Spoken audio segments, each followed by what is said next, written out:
Hi everybody, it's my first vlog post ever. I've been wanting to do this for about a year, so here I am. Pretty excited I took the plunge, but I'm a little bit nervous. It's late and I'm tired, so if I start stuttering and getting all weird, just don't mind me. Just kidding. So I'm going to be doing a Q&A for my first vlog. Might be a little backwards, but that's the way I wanted to do it. So I have a few questions I'm going to be going over. If you want me to go more in depth, you can just message me or send me an email, and I can certainly do that for you, but I just don't want this video to be like stupid long. So let's get started. The first question was, typical day of foods you eat and when, supplements included. For starters, I don't really take many supplements. I have protein and pre-workout, so I'll have my protein for like an afternoon snack, and then after I work out, pre-workout before I work out, obviously, and then whole foods every other meal. So a typical day would look something like this. For breakfast would be something heavier on carbs, like 3/4 cup of oatmeal with a tablespoon of peanut butter, or some protein pancakes, or regular pancakes if Kale's going to eat them. A couple hours after that, I will have a piece of fruit, like a banana, or fat-free cottage cheese and some Triscuit crackers. For lunch, it's typically like a chicken spinach salad with some veggies on the side, or leftovers from the night before. So if we have like turkey burgers, I'll just bring one of those and some veggies. Something pretty simple, low in carbs. Afternoon snack, like I said, for me is a protein shake, but if you don't like protein shakes or don't have any, you could just do something like celery and peanut butter, or veggies and hummus, Greek yogurt, cottage cheese and Triscuit crackers. Something lower in calories, but will hold you over. A couple hours after I get home, and I basically just eat whatever Kale's eating. So if I have like a peanut butter sandwich or part of a peanut butter sandwich or some graham crackers, just some carbs to get in my body before I work out. So then I'll take my pre-workout, I'll work out, have my protein, and then we'll have dinner about an hour after that. For dinner, we basically eat whatever we want. We just make healthier choices. So for spaghetti, we'll just use like whole grain pasta and ground turkey, or ground turkey tacos with whole wheat tortillas, or turkey burgers, or chicken stir fry without the rice.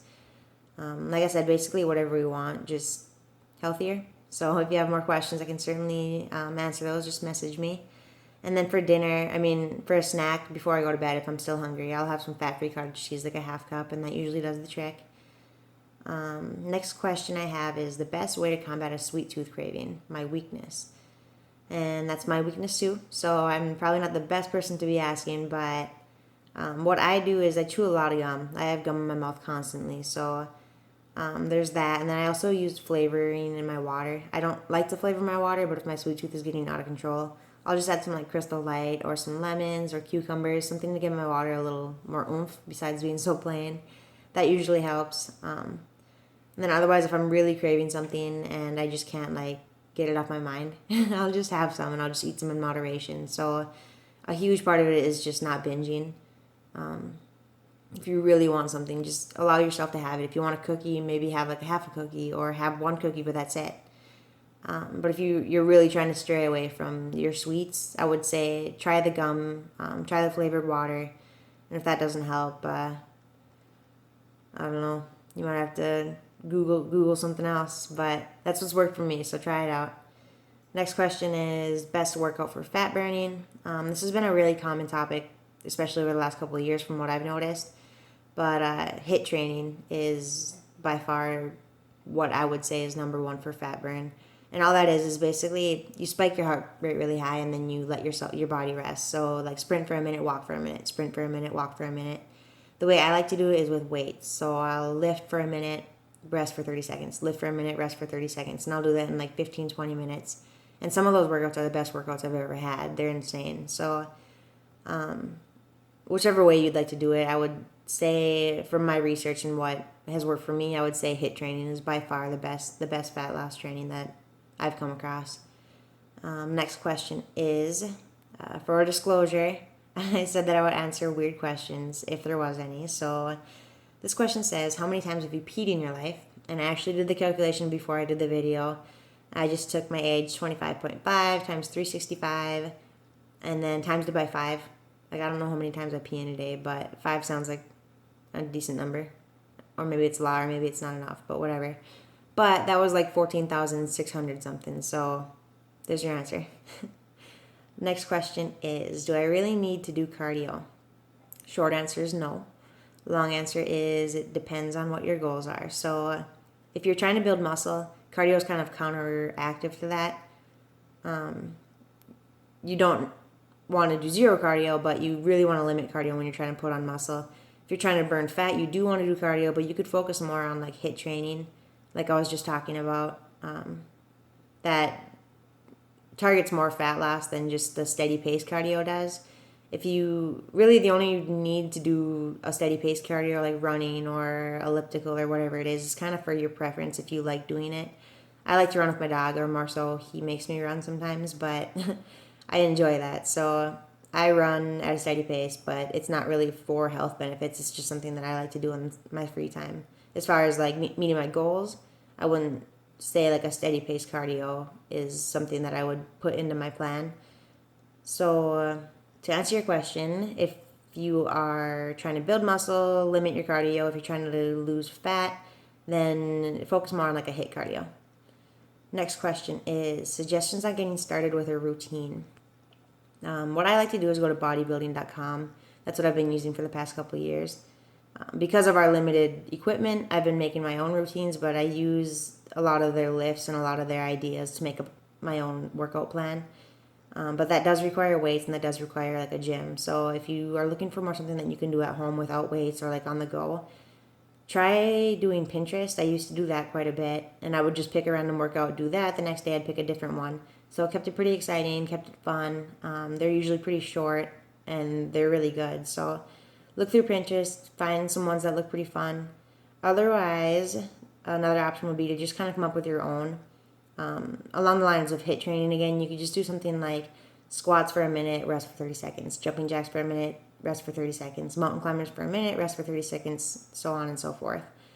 That'll be some of the best workouts you can get. So if that's something you're interested in, that would work too, but try those out, see if you find anything you like. Next question is how to get back on track after a vacation, weekend away, or a holiday family function. I don't have like a secret or a tip to this. Honestly, it just comes down to how bad you want to reach your goal. However, that being said, I did use a little trick when I got back from Punta Cana. I was gone for a week, and in that week I'd gained like 1.5 pounds, 2 pounds. So when I got back, I wasn't really feeling working out. I had a competition coming up.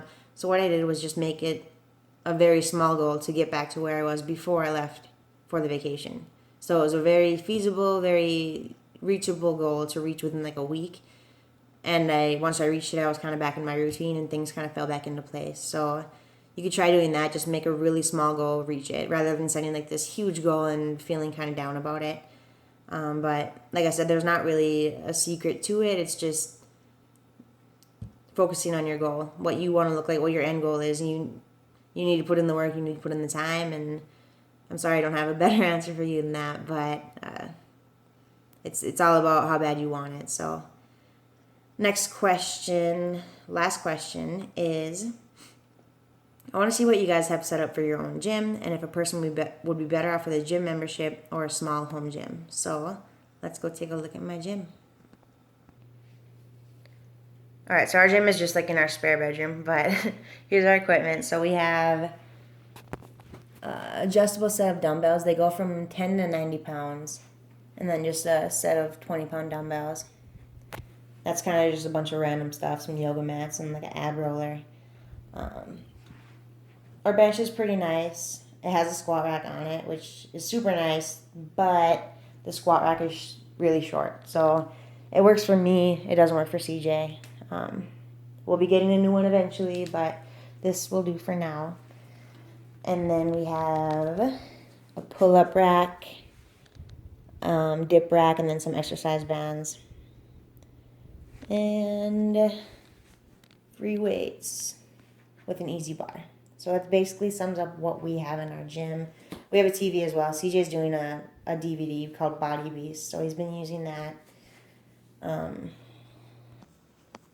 So overall, I think our gym costed like $1,200. The dumbbells, the adjustable dumbbells that go from 10 to 90 were about $300. The bench itself with the bars was about $500. And the Olympic weights were about $300. So $1,100, and then plus the floor mats and stuff, about $1,200. Kind of hefty right off the bat, but it's totally worth it to me. As far as if you'd be better off with a gym membership or a home gym, it totally depends on your personality. And I know I kind of keep saying that, like it depends on your preference, but it truly does. For someone like me, if I had to go to a gym, I would skip so many workouts because most of the time after a day of work, I don't really feel like being there around that many people. I don't like waiting for machines. I kind of want to work out on my own time. And I just don't like the idea of having to drive to a gym and like take that time. But other people, on the other hand, might not have the motivation to do it at home. Where if they go to a gym, they know they'll get it done. For me, knowing that I have a gym at home, I don't have any excuse. So I rarely skip workouts because I'll just be sitting on the couch and I'll be like, well, the gym's right next in the next room, so I should probably work out.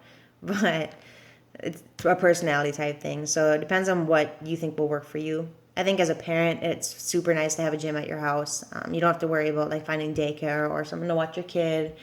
You can do it early in the morning or late at night and not have to worry about leaving the house. If you could have both, that would be ideal. That way you could have all the equipment plus the option to work out at home, but it's not very cost friendly, obviously. The biggest downfall, really the only downfall to having your home gym is not having the same equipment that a gym would have. Like we don't have the cables, we don't have the extra leg machines, we don't have treadmills or ellipticals or anything. So we kind of just have to make do with what we have, which works, but I mean, there are certain machines that work certain muscles that we don't have. So totally a preference thing. Kind of spendy right off the bat, but I think it's totally worth it. And then that wraps this up. So there's my first vlog post. I hope you guys liked it. If you have any questions, like I said, just message me, email me. I'll be happy to answer them. And I'll be back next time. Maybe not as tired and a little more prepared. But like I said, I hope you guys liked it, and I'll see you next time.